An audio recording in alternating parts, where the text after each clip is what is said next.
I have a talk I've been working on, but before I do that, I was just helping Bruce get in and out of bed from his fall. And he said, because he's a Zen guy, well, one, I was thinking, I have the best job in the world. I get to study the Dharma, I get to speak the Dharma, I get to practice it with all of you. So Bruce is the same way. He's in a lot of pain and he's talking the Dharma, it's like it's there for you when you need it. He said, make sure you remind them about the five remembrances. So here we go. I am of the nature to grow old. There is no way to escape growing old. I am of the nature to have ill health. There is no way to escape having ill health. I am of the nature to die. There is no way to escape death. All that is dear to me and everyone I love are of the nature to change. There is no way to escape being separated from them. My actions are my only true belongings. I cannot escape the consequences of my actions. My actions are the ground on which I stand. Which actually fits right in with the rest of the talk today. I have my little stack of. I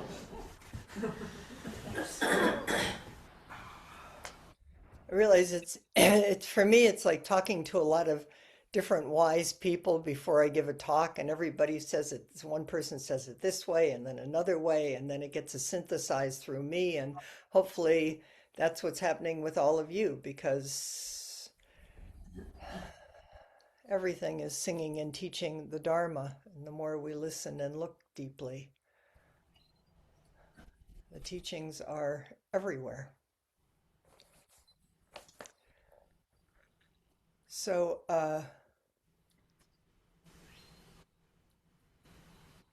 we've been studying Yogacara in Sangha, practicing with it. Bridge between the early Buddhist teachings and Mahayana, the teachings that include the Bodhisattva vow, which is the lineage that Zen is in and the school of Zen is in. Can you all hear me okay? Yeah. Yes. Doing okay? Okay.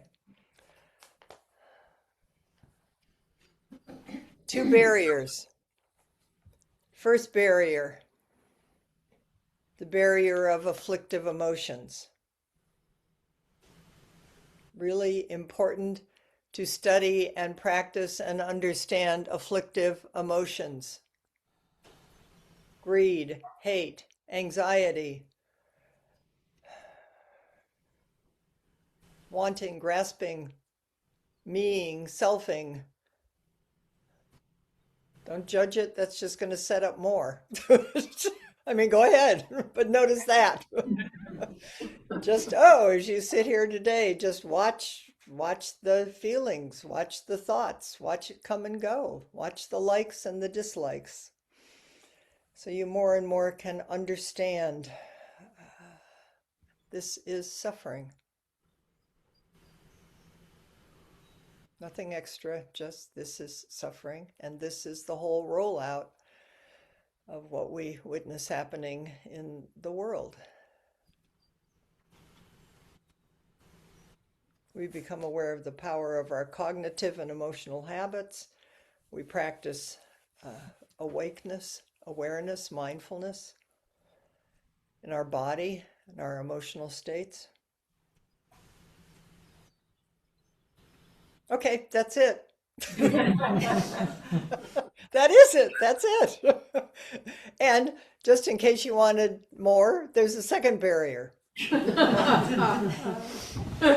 Don't worry. There's a way out of. There is suffering. There is a cause of suffering. This is the causes of suffering. There is release from suffering, and there is a path. Four Noble Truths. That's it. Okay, take care, Judith. Second barrier is delusion. As if afflictive emotions aren't enough, then we get all diluted and tied up and entangled in all of them, and we believe they're real.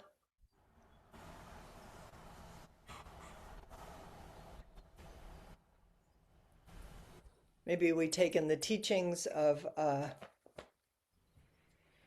interdependence,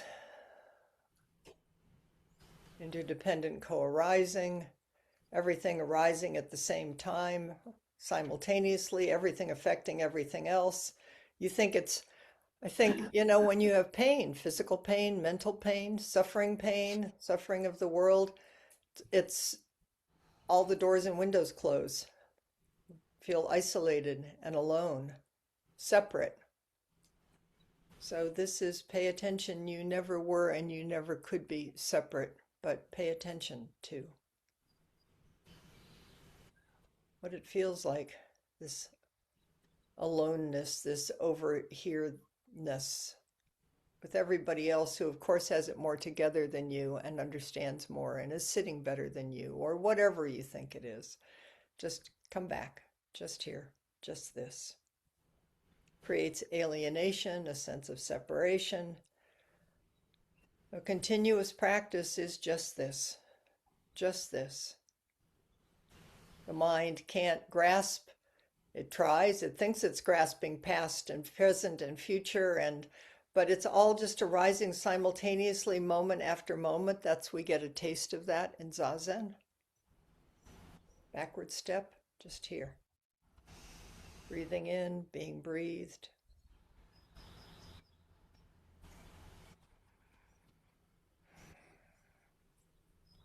We're all a part of a vast unfolding that we can never fully understand. That's faith practice, but I also think we know it intuitively, which is part of the source of our suffering, is we feel separate.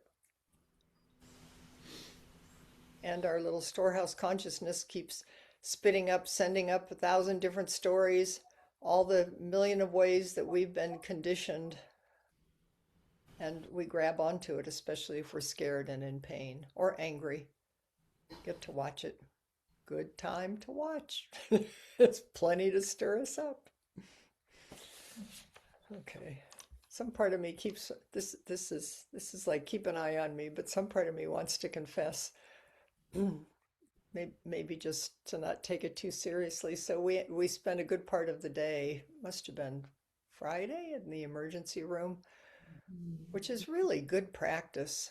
Just realizing, there's just pain, there's just suffering. It's just like, oh, it's so tender. And the security guy was a vet, and we talked about, what was happening, and was this going to be a long war or a short? It's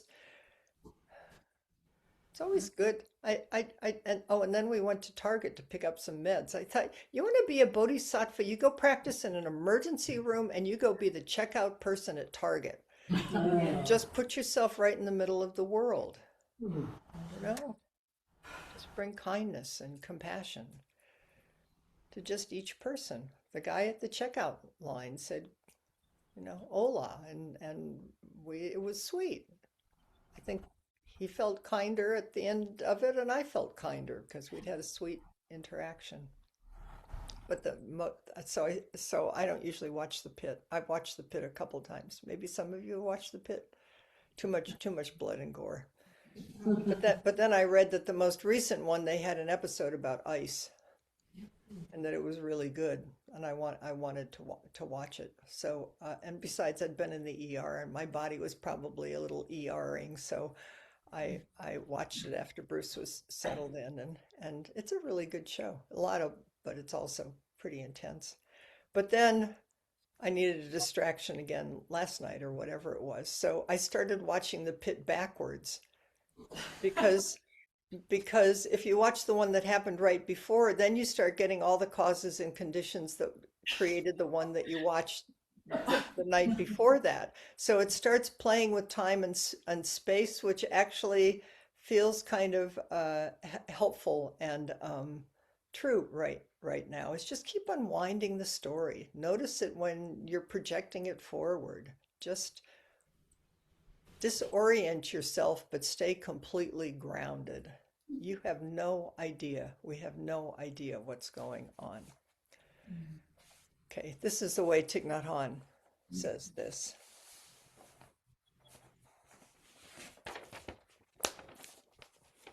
This is a song I wrote that you might like to use to lullaby the blocks of sorrow and pain in you.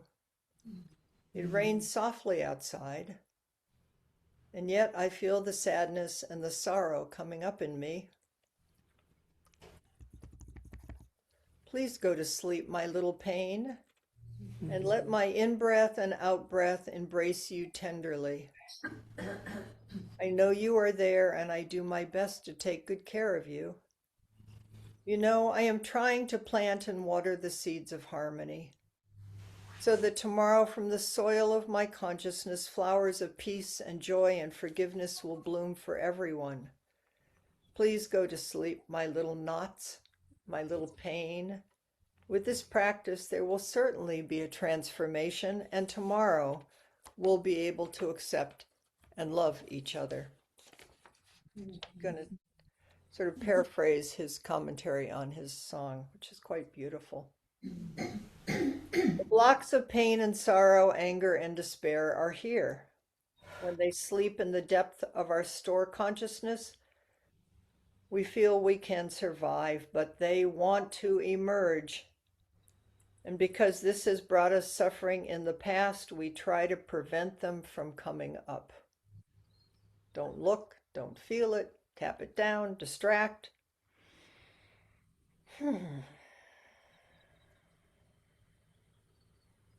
Our daily practice becomes avoiding, distracting ourselves. We make the situation worse when we run away. Yogacara and Buddha says, it is possible to transform this pain and sorrow, to embrace, recognize, and transform the afflictions. The practice is not fighting and taking care. When the mother hears her baby crying, she embraces the baby. Our practice is the same. Every time our baby cries, we have to be present. Darling, I'm here for you.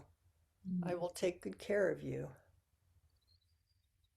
Recognize and embrace your pain. Every time you do this, the pain will stay for a little while and then it will become a seed again.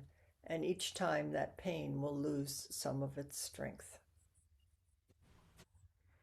And then more and more it will reveal its true nature.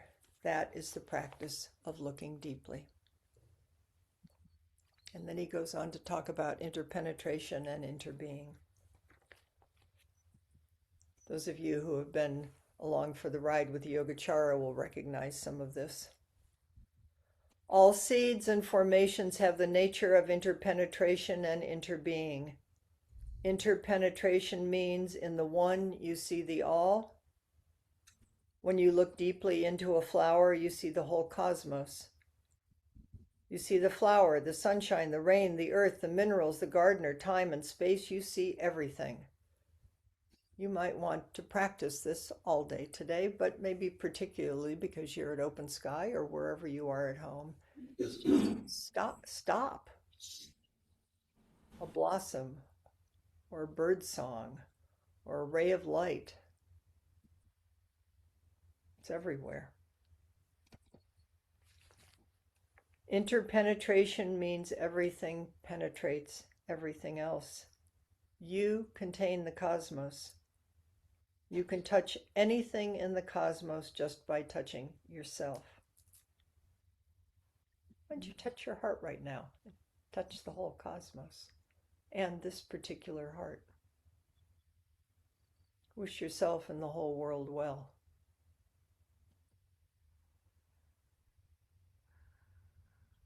You can touch the Buddha.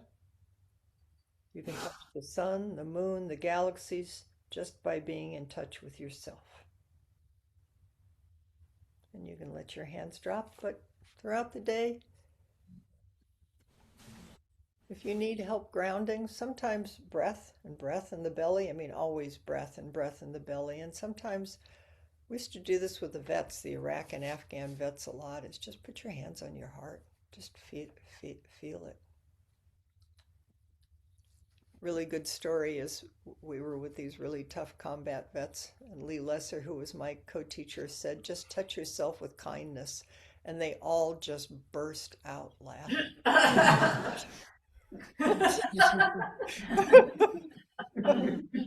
Just touch yourself with kindness. The word interbeing means nothing can be by itself. Everything inter is with everything else. To be actually means to interbe. This is because that is. I am here because you are there. We have to train ourselves to see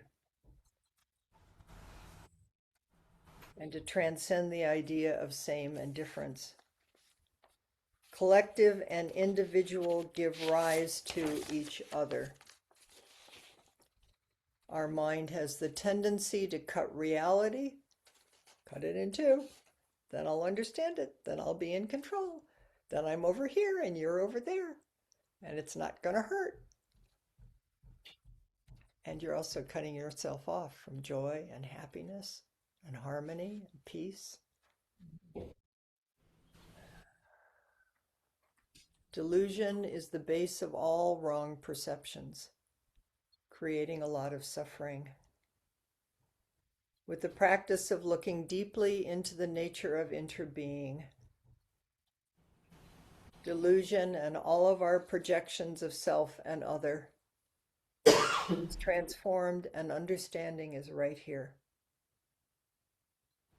And then storehouse consciousness is completely purified.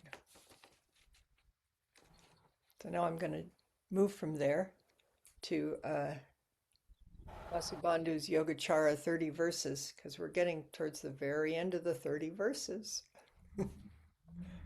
Unless you've read it like you do sometimes when you want to get to in a novel, you go and read. Maybe that was like me watching The Pit forward and backward. You read the last few pages and then you go back. Anyway, whatever. This is the 25th verse. The complete realized nature of all phenomena is thusness. It is already thus. And everything that we cognize with our consciousness is projection. It's all a story we made up, grabbing things out of past, present, future, and all of our stories. So we just rest. That's what we do today, is we come back. Well, and forever, and in the store at Target and the ER and wherever you are. But today you have a chance to really sit and practice. Just rest in just this. You could say that. You get a little distracted.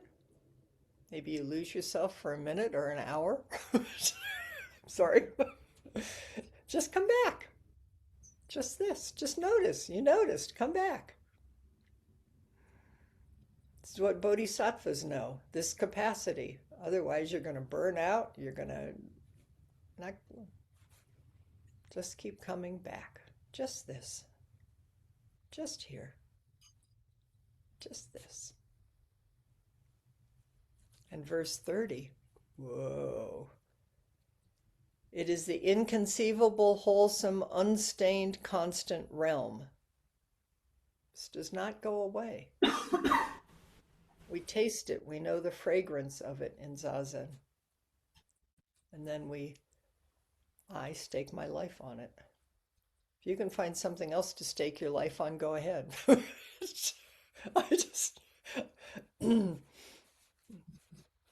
Just this. Just here. The blissful body of liberation, the Dharma body of the great sage. Buddha's body. The whole world is Buddha's body. We are all Buddhas waking up to be Buddha. I love this stuff. This is so, anyway, I hope you love it. So now I'm going to read you just a little bit from Ben, so he can encourage us. Page 56.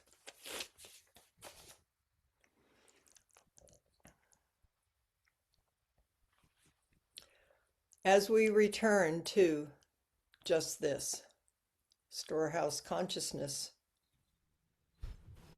transforms into great mere wisdom that perfectly reflects without obscuration or coloration a vast mind untainted by afflictive emotions, delusions, or conditions. Still bound in a river of karma, I am, you are, Ben is. Ben has confidence based in experience that you can begin to sense this mirror through practice.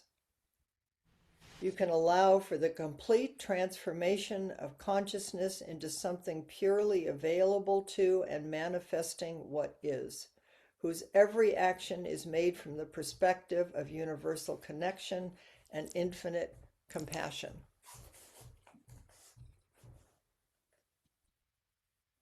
Appropriate response, bodhisattva response. When we're caught in afflictive emotions, we're just going to do more of the same. You can watch it, ping pong ball, back and forth. You can watch yourself. I mean, we do it. Yeah. And maybe Bruce doesn't want me to talk about it. He probably doesn't. But you know, it's when it hurts, you want to pull away. And then he remembers the 5 remembrances. You plant the seeds of goodness. Just this, just here. And more, there is more space and luminosity. And the great mirror wisdom, I love that image. So I'm going to read you a little bit more about it.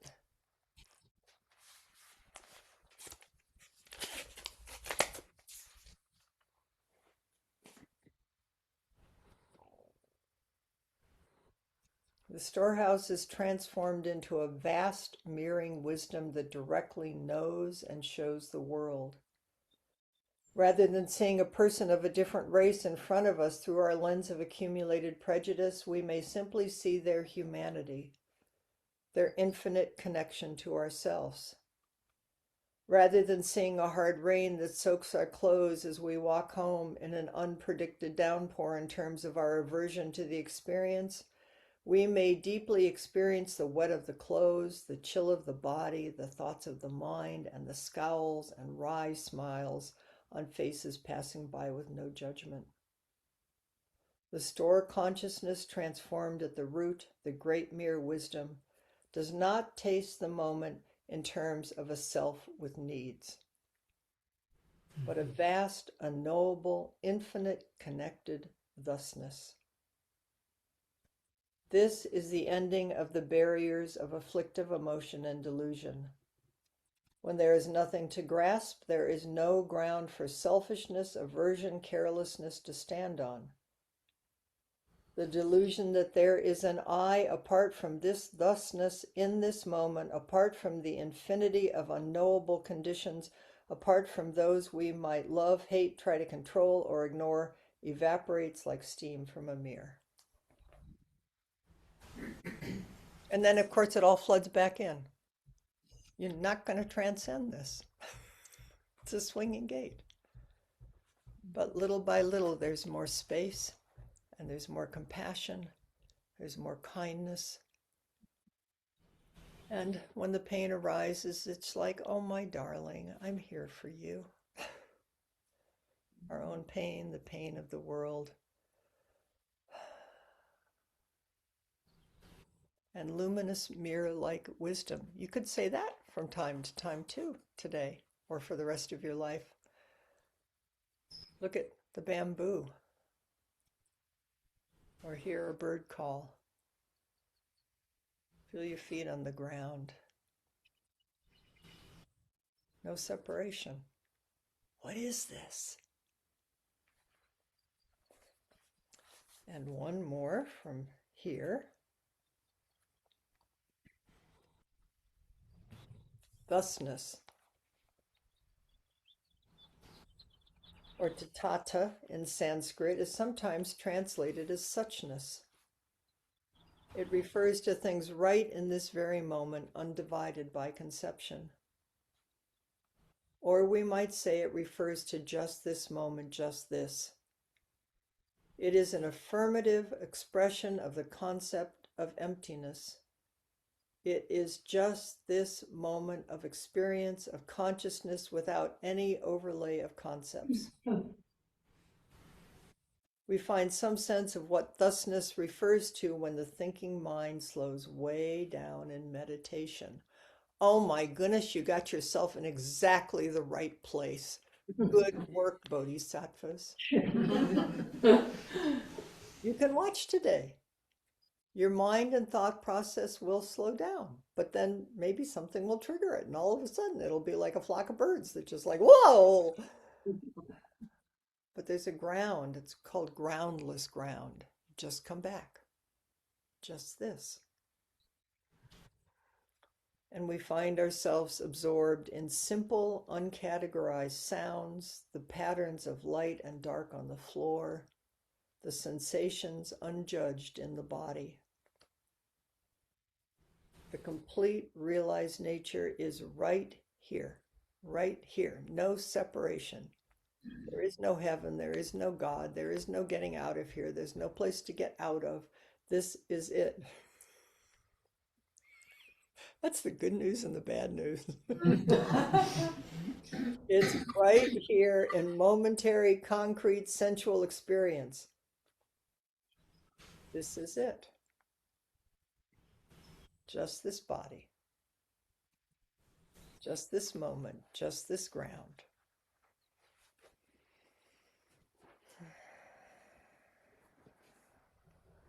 So the three natures. See, it's all the same thing. All these teachings, I just think keep saying the same thing over and over again. I mean, they also just say it a little bit differently, and everybody says it a little bit differently. And it's all going to go into every each one of us because our causes and conditions and our karma a little bit differently. And it's like Suzuki Roshi saying, it's like walking in a light fog or rain, and you just gradually get wet all the way through. You can't make it happen. You don't even know what it is you're trying to make happen because there's nothing you're making happen, but something does happen. And you get tastes of it. I'm not the same person I was yesterday or an hour ago, nor are you, nor am I the same person that I was 30 years ago. But there is some sense of a self that has continuity. But boy, look at old pictures and try to figure out who that was and where did it go and who's that child with a sense of wonder and just say, oh my darling, this whole thing is just having a life and birth and death is totally amazing, I think. Okay, so I wanted to bring forward some other voices. This is laywoman Asan, probably early China. One day during her morning sitting, the laywoman Asan heard the crow of the rooster and her mind suddenly stopped. She spoke a verse in response. The fields, the mountains, the flowers, and my body too are the voice of the bird. The fields, the mountains, the flowers, and my body too are the voice of the bird. What is left that can be said to hear? What is left that can be said to hear? And here's one from Chan Nun Genru. I suddenly find myself upside down on level ground.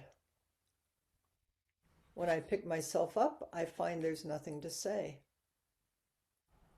If someone should ask me what this is all about, smiling, I'd point to the pure breeze and the bright moon.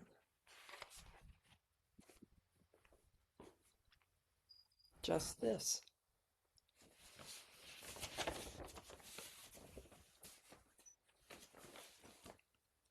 Dogen says, see, I'm just saturating you. These are all raindrops.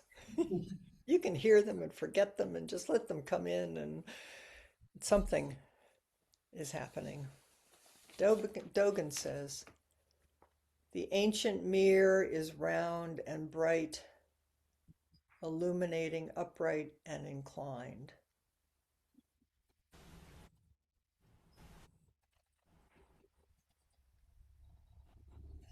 Storehouse transformed into the wisdom of equality and luminous mirror-like wisdom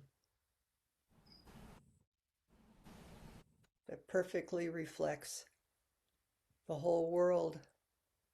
And from this place, every action is spontaneously from a place of compassion, an embodiment of interconnection. We all know these moments where there's no self there doing it. Something happens that's bigger than the sense of the self. I think that's what happens in Sangha. It's why Thich Nhat Hanh said the Buddha of this time is the Sangha. It's community. It's no more. Rebecca Solnit, I think, has written great things too about this. Isn't a time when we need individual heroes. We all need to find our collective heart, body, mind. Zazen. We sit upright. Feel how it is to be present and upright in this body and mind. And then we get up inclined. So when we stand up, stand up as a self in our selfness, we're always a little off. You can't help but be a little off because we're always cognizing the world. The world is happening beyond our comprehension, and we're always responding to it with some kind of gap. So everything's a little off all the time. But do you know those Bodhidharma dolls, or those dolls that just have this ground and they just roll around?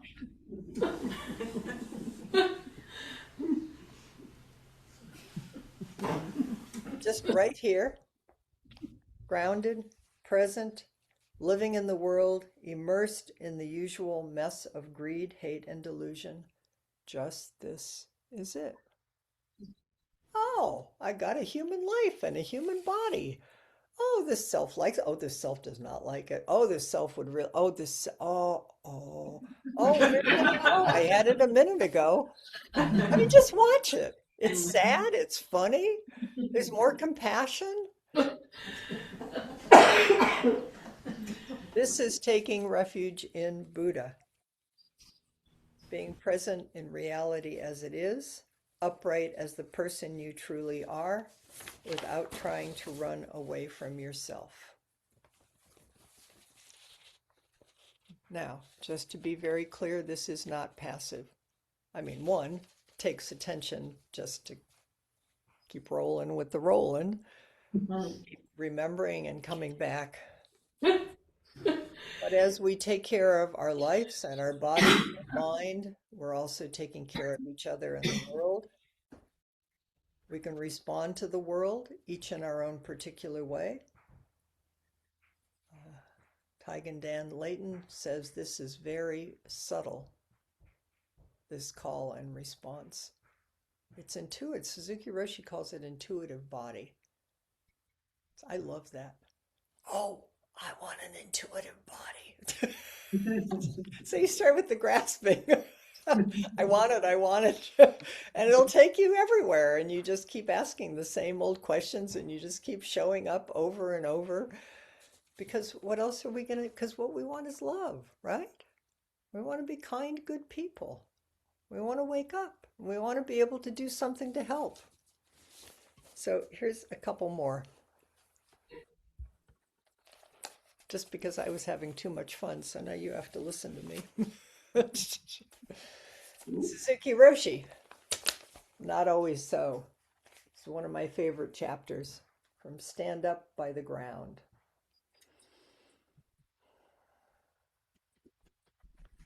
Dogen Zenji talks about practice not as something special, but something continuous. Something mixed up with everything. He says, you fall on the ground and stand up by the ground. Does it make sense? If you fall on the ground, you stand up by the ground in that place. Also, he says, If you fall on the ground, stand up by emptiness, by nothing. Without discussing why this is so, we cannot have a complete understanding of our teaching. Maybe not discuss it, but sit in zazen.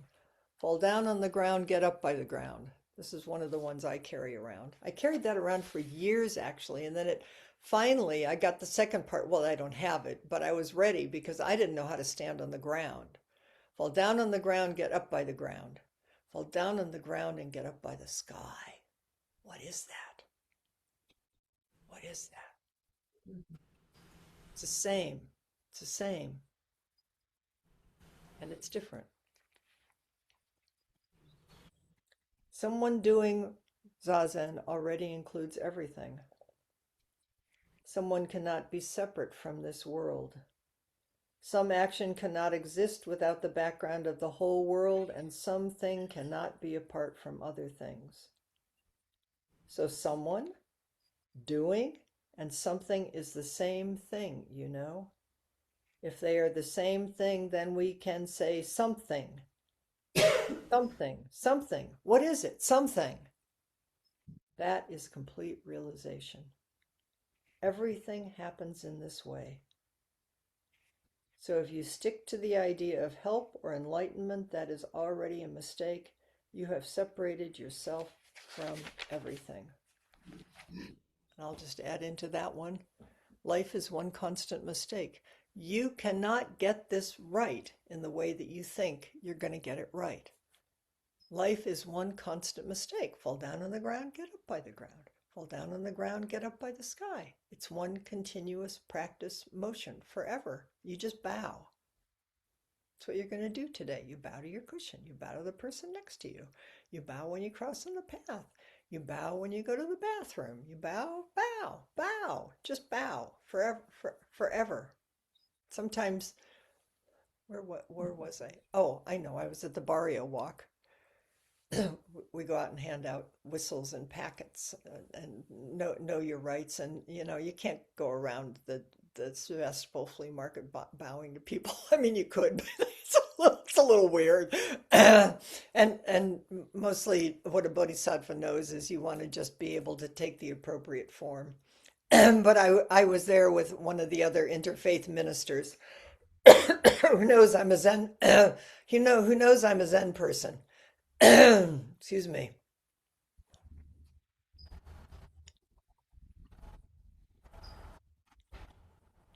And I said to him, "Can I bow to you?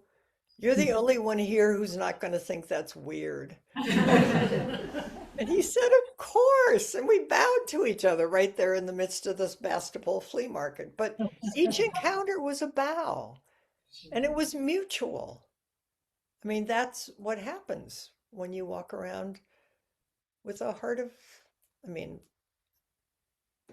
I'm as confused as anybody, but when you meet yourself and other people with goodness, it's a bow.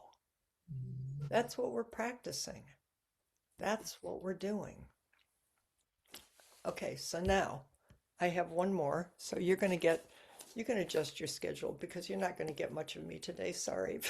So you have to put up with me because I had so much fun. And these are all just so great. And we're sort of at the end of Yogacara.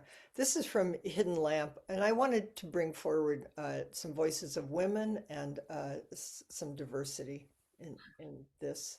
And so I want to read you Zenyu Earthing Manuel's koan and commentary or parts of it, because it's all saying the same thing.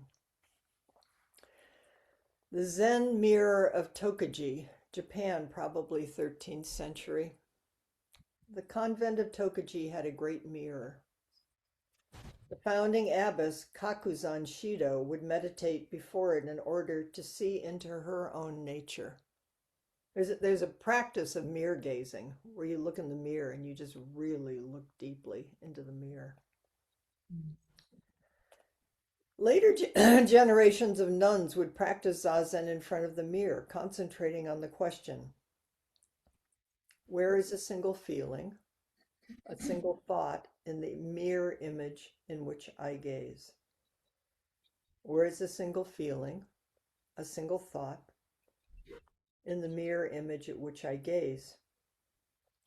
Each abbess of Tokaji wrote a verse in response to the mirror practice. The following verse was composed by the fifth abbess, Princess Yodo. Here's her verse.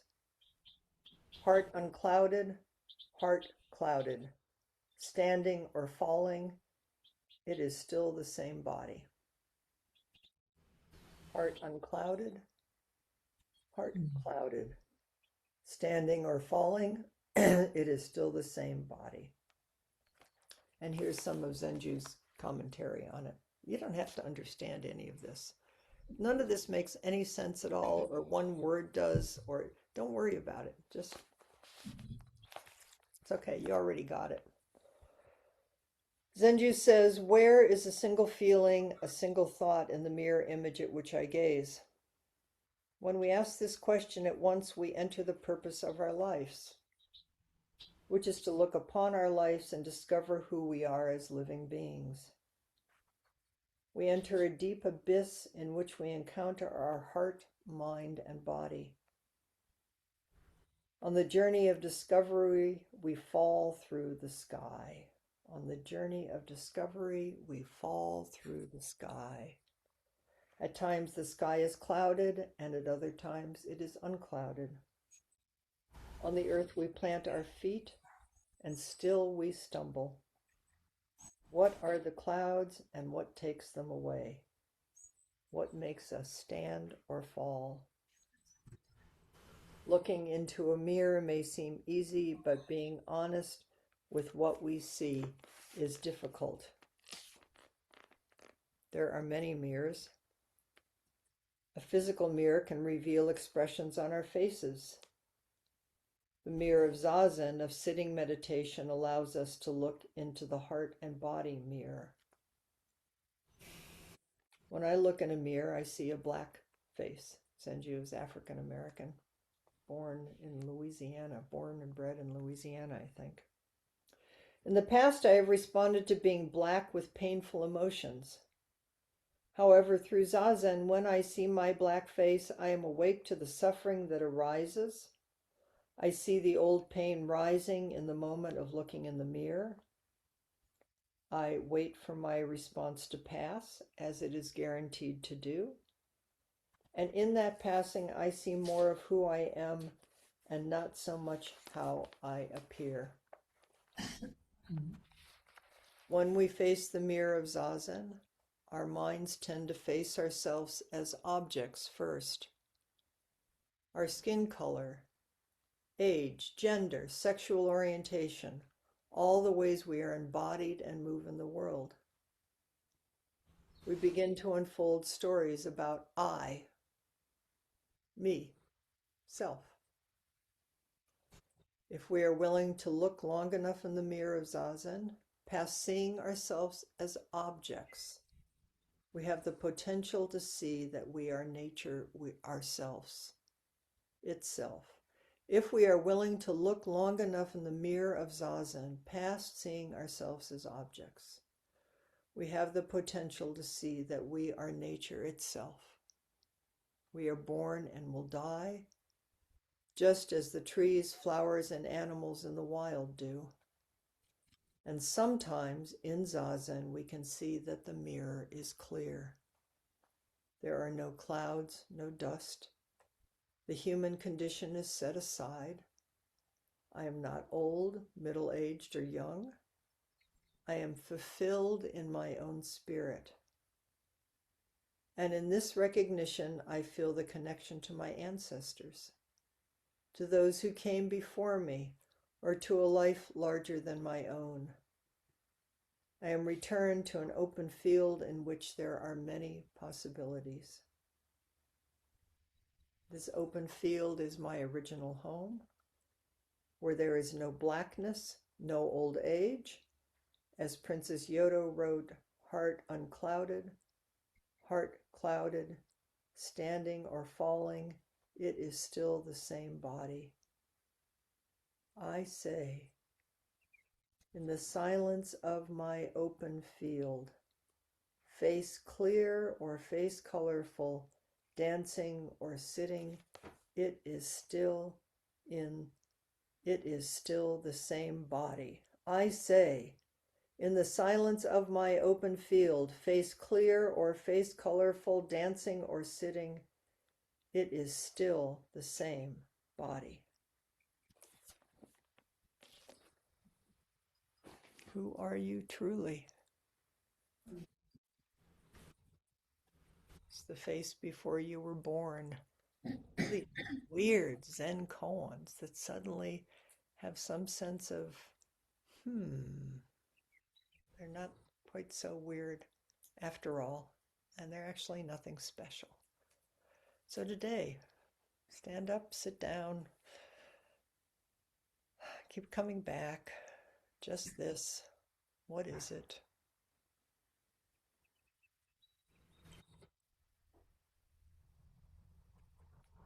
Can't figure it out. You got yourself to just the right place. You have friends all around you. The whole world is singing you alive, singing us, the whole world alive into happiness and peace and harmony. That doesn't involve pretending there's not suffering. We commit to waking up right in the center with and for all beings. And I am so happy to be able to do this with all of you. We are just, how did we get so lucky? Okay, so on we go. Let's do the closing chant.